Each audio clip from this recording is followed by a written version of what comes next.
প্রথম আলোর অডিও সংবাদে স্বাগত। শামসুজ্জোহা জানিয়ে দিচ্ছি দিনের প্রধান খবরগুলো। মার্কিন প্রেসিডেন্ট ডোনাল্ড ট্রাম্প ইরানের সঙ্গে আলোচনার সম্ভাবনা নাকচ করে দিয়েছেন।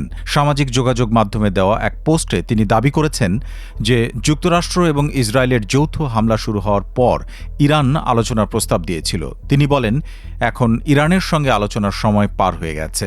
এর আগে ট্রাম্প বলেছিলেন, ইরানের নতুন নেতৃত্ব মার্কিন প্রশাসনের সঙ্গে আলোচনার আগ্রহ প্রকাশ করেছে, তিনিও আলোচনায় রাজি আছেন। পরে হোয়াইট হাউস থেকেও বিষয়টি জানানো হয়েছিল।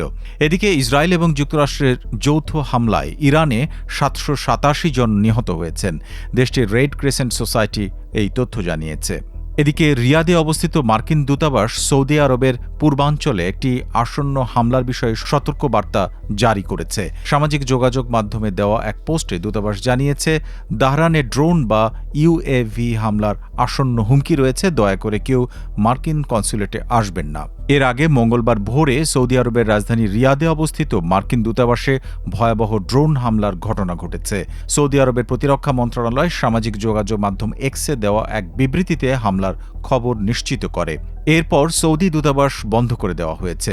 ইরানের ক্ষেপণাস্ত্র ইসরায়েলের মধ্যাঞ্চলে আঘাত এনেছে, তবে এতে হতাহতের কোনো ঘটনা ঘটেনি। ইসরায়েলের চ্যানেল 12-এর প্রতিবেদন অনুযায়ী ইসরায়েল লক্ষ্য করে ক্ষেপণাস্ত্র হামলা চালিয়েছে ইরান। ক্ষেপণাস্ত্রের একাংশ ইসরায়েলের মধ্যাঞ্চলীয় শহর পেতাহ তিকভায় আঘাত এনেছে। যুদ্ধাবস্থার কারণে ঢাকা থেকে মধ্যপ্রাচ্যের বিভিন্ন গন্তব্যে একের পর এক ফ্লাইট বাতিল হচ্ছে। মঙ্গলবার বেলা 1টা পর্যন্ত 38টি ফ্লাইট বাতিল হয়েছে বলে জানিয়েছে ঢাকার হজরত শাহজালাল আন্তর্জাতিক বিমানবন্দর কর্তৃপক্ষ। এ নিয়ে শনিবার থেকে এ পর্যন্ত মোট 147টি ফ্লাইট বাতিল হলো। ফ্লাইট বাতিলের কারণে চরম ভোগান্তিতে পড়েছেন মধ্যপ্রাচ্যগামী যাত্রীরা। বিমানবন্দর সূত্র জানায়, কাতার, কুয়েত, বাহরাইন এবং সংযুক্ত আরব আমিরাতের শারজায় ফ্লাইট পুরোপুরি বন্ধ রয়েছে, তবে চালু আছে সৌদি আরবের রিয়াদ, জেদ্দা এবং দাম্মামের ফ্লাইট। ইরানে যুক্তরাষ্ট্র ইসরায়েলের যৌথ হামলার জেরে মধ্যপ্রাচ্যের কয়েকটি দেশের আকাশসীমা সাময়িকভাবে বন্ধসহ উদ্ভূত নিরাপত্তা ঝুঁকির কারণে ফ্লাইট বাতিল করা হচ্ছে।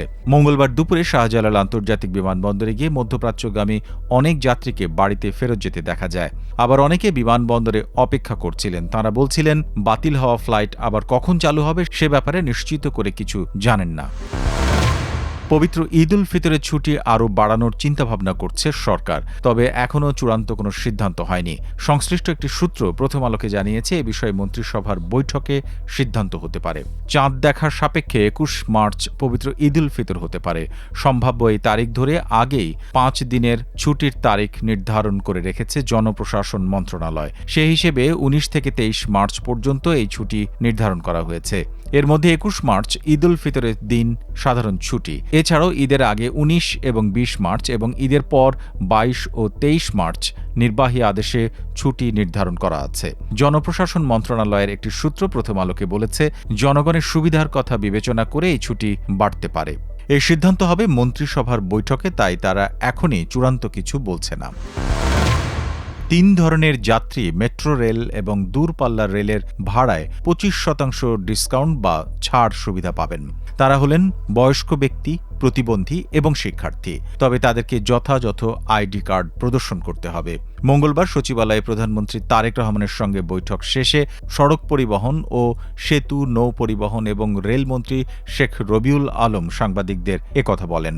রেলমন্ত্রী বলেন, আগামী কোরবানির ঈদের আগে নিশ্চয়ই এটি নিশ্চিত হবে এবং টিকিটের 25% ডিসকাউন্টে চলতে পারবে। ট্রেনের টিকিটগুলো তো অনলাইনে হয়, অনলাইনে ডিসকাউন্ট টিকিট কিভাবে হবে এমন প্রশ্নের জবাবে মন্ত্রী বলেন, অনলাইনেও অপশন থাকবে। মন্ত্রী বলেন, আইডি কার্ড দেখালে 65 বছরের বেশি বয়স হলেই 25% ডিসকাউন্ট করতে হবে। স্টুডেন্ট আইডি কার্ড শো করতে হবে এবং যারা প্রতিবন্ধী ব্যক্তিরা আছেন তাদের ক্ষেত্রে একটা আইডি কার্ড আছে, সেটা প্রদর্শন করলেই তারা সেই ডিসকাউন্টের সুবিধা পাবেন। শেখ রবিউল আলম বলেন, আসন্ন ঈদে যাত্রীদের মানসম্মত যাত্রা নিশ্চিত করতে 85 থেকে 86টা লোকোমোটিভ ব্যবহার করা যায় কিনা সেই চেষ্টা করা হচ্ছে। এটা করা গেলে ঈদে অতিরিক্ত যাত্রীর চাপও সামাল দেওয়া যাবে, ফলে কোনো শিডিউল বিপর্যয় হওয়ার সুযোগ থাকবে না। সড়ক ও নৌপথে ঈদ যাত্রা প্রসঙ্গে এই মন্ত্রী বলেন, ঈদ যাত্রা নিশ্চিত করতে সরকার যথেষ্ট উদ্যোগ নিয়েছে। যানবাহনে ভাড়া বেশি নেওয়ার কোনো সুযোগ নেই দাবি করে মন্ত্রী বলেন, এটা নিয়ে বাস মালিক সমিতি, লঞ্চ মালিক সমিতি তাদের সাথে বসেছি, তারা অঙ্গীকার করেছেন, আমরা তাদেরকে নজরদারিতেও রেখেছি, যে কোনো মূল্যে আমরা এটা প্রতিষ্ঠিত করব। দুর্নীতি দমন কমিশন দুদকের চেয়ারম্যান মোহাম্মদ আব্দুল মোমেন পদত্যাগ করেছেন। এছাড়াও 2 কমিশনার মিয়া মোহাম্মদ আলী আকবর আজিজি এবং অবসরপ্রাপ্ত ব্রিগেডিয়ার জেনারেল হাফিজ আহসান ফরিদও পদত্যাগ করেছেন। মঙ্গলবার বেলা 2:30টার পরপর দুদকের চেয়ারম্যান মোহাম্মদ আব্দুল মোমেনকে সচিবালয়ে মন্ত্রিপরিষদ বিভাগের দিকে যেতে দেখা যায়। এ সময় তার হাতে একটি কাগজ ছিল। একই সময়ে দুদকের কমিশনার মিয়া মোহাম্মদ আলী আকবর আজিজিও মন্ত্রিপরিষদ বিভাগের দিকে যান। অল্প কিছুক্ষণ পর বেলা 2:45টার দিকে তাঁরা বেরিয়ে আসেন। গাড়িতে ওঠার সময় আব্দুল মোমেনের কাছে তাঁর পদত্যাগের বিষয়ে জানতে চাওয়া হয়, তবে তিনি স্পষ্ট করে কিছু বলেননি। পরে আলী আকবর আজিজের কাছে জানতে চাইলে তিনি 3 জনের পদত্যাগের বিষয়টি নিশ্চিত করেন। এই ছিল এখনকার মতো।